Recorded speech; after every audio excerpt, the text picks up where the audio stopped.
Hello guys, it's I, Zapguy, and today I will be going over 5 types of game developers. Number 1 is the indie. Indie developers. At this point literally everyone is an indie developer, right? This is what usually happens. Okay, my game is going great.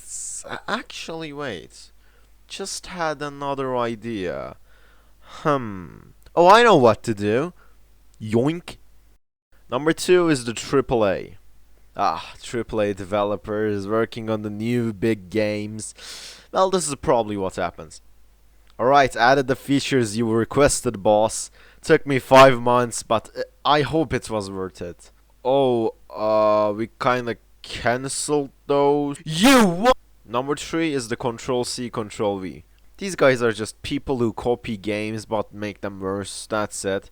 Hey guys, look at my new game, the Super Giovanni Brothers. It's a new game for Steam that only costs cease and desist. Number 4 is the obscure developer. You know how people use game engines? Yeah, those little things, Unity, Unreal, Game Maker, etc. Well, some people use things that are more interesting. Kinda like this. Hey guys, do you like my game? Yeah, it's impressive. What engine does it use? Oh, it uses the PS2 dev kit with extreme modifications to run on a Nintendo 64, but it can also run on the Atari 2600 if you disable the Game Boy Color support. Wait, what?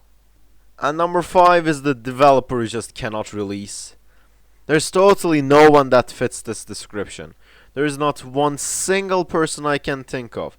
Like, how could there exist someone who just can... Hey guys, today marks the 15th year of Yandere Simulator.